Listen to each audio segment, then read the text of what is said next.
How do you convince millions of people to stop questioning reality? How do you make an entire nation believe that hatred is patriotism, that obedience is honor, and that one man alone can save the future? Because that's exactly what happened in Germany.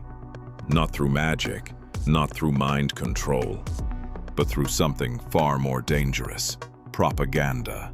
And what made it terrifying was that most people never realized it was happening. Mothers, teachers, children, workers, soldiers, an entire society slowly reshaped until lies felt more real than truth itself. This is not just the story of Nazi Germany, it is the story of how fear, anger, and manipulation can transform ordinary people into followers. And by the end of this video, you may realize something disturbing. The methods used back then never truly disappeared. Welcome to Dark History Files. Tonight, we uncover how Nazi Germany brainwashed millions.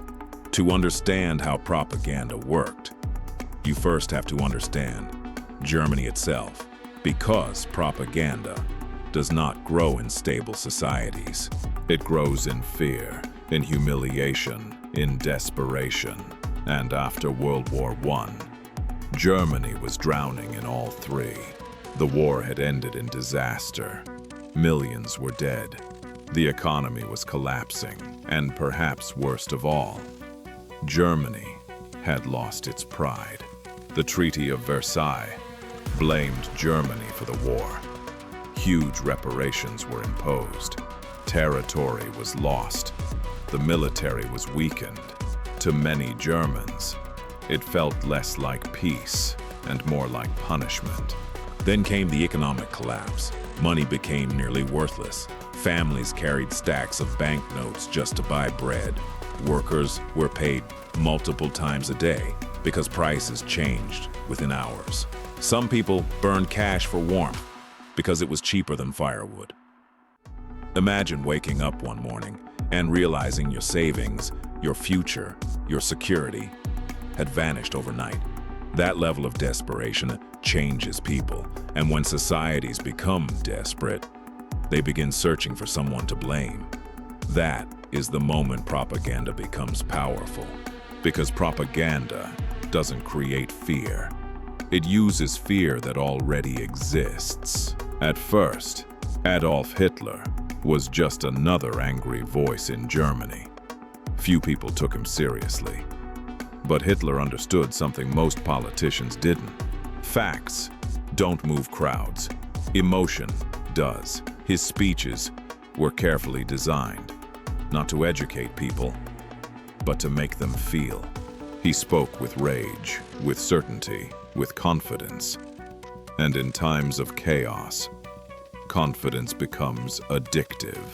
People packed crowded beer halls just to hear him speak. Some arrived curious, but many left believing. Because Hitler didn't just give speeches, he gave people an enemy, a purpose, a story. He told Germans, "You are not weak! You were betrayed! Your suffering is someone else's fault." And for people desperate to believe in something again, those words felt powerful. What Hitler offered was not simply politics. It was emotional relief, and that made him dangerous.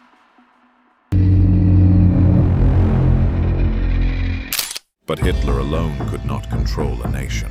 For that, he needed someone else, a man named Joseph Goebbels. Goebbels understood media better than almost anyone in the world at that time. He believed propaganda should not feel forced.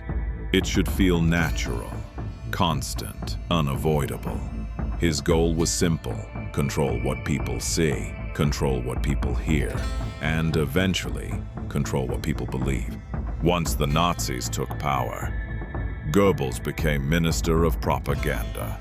That meant newspapers, radio, films, books, music, art, all fell under Nazi control.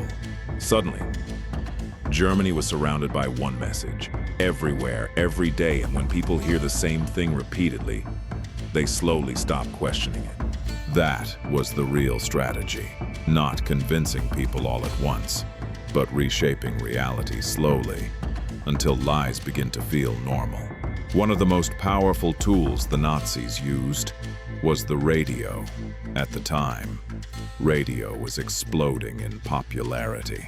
For the first time in history, a leader's voice could enter millions of homes instantly. Goebbels understood how revolutionary this was. Cheap radios were mass-produced, known as the people's receiver. The goal was not profit. The goal was access. Soon, families across Germany gathered around radios every night, listening, absorbing, believing. Hitler's speeches became national events. His voice echoed through homes, cafes, factories, schools, even public streets. And something strange began happening. People who had never met Hitler felt personally connected to him.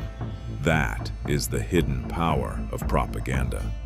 It creates emotional relationships between leaders and the public, even when those relationships are entirely artificial. But the Nazis understood something even more terrifying.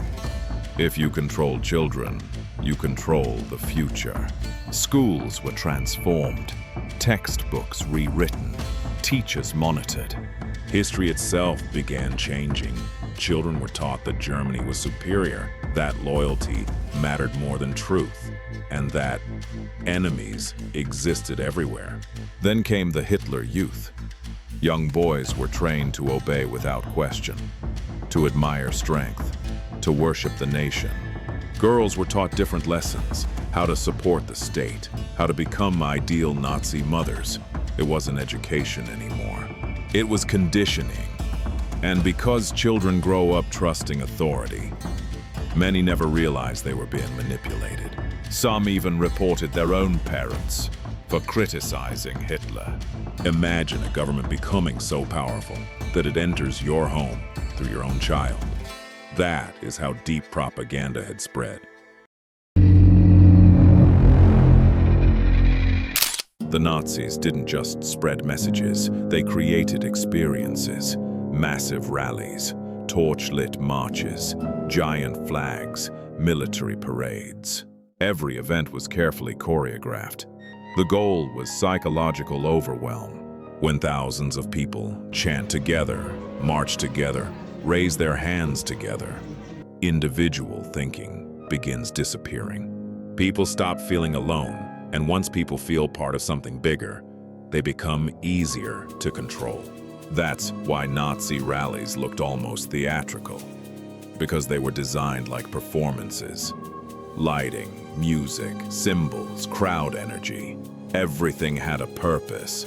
Even architecture was used psychologically. Huge buildings made individuals feel small, powerless, insignificant compared to the state.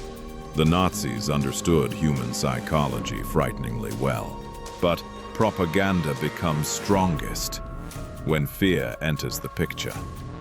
The Nazis needed a common enemy, someone to blame. And so, they targeted Jews. Day after day, newspapers accused Jews of destroying Germany. Films portrayed them as dangerous. Posters dehumanized them. And slowly, hatred became normalized. This is one of the darkest truths about propaganda. It rarely begins with violence. It begins with language, with jokes, with stereotypes, with repetition, until eventually, people stop seeing others as human. And once that happens, terrible things become possible. This is the question that still haunts history. How did millions follow the Nazis? The answer is uncomfortable. Because most people were not monsters. Many were ordinary citizens, workers, parents, students, neighbors. But propaganda works best when people feel afraid, humiliated, or lost. The Nazis offered certainty, identity, belonging. and humans naturally move towards certainty during chaos. That is why propaganda is so dangerous. It doesn't require everyone to become evil. It only requires enough people to stop questioning. Outside Germany, warning signs were visible. But many countries underestimated Hitler. Some believed the propaganda themselves. Others hoped things would calm down.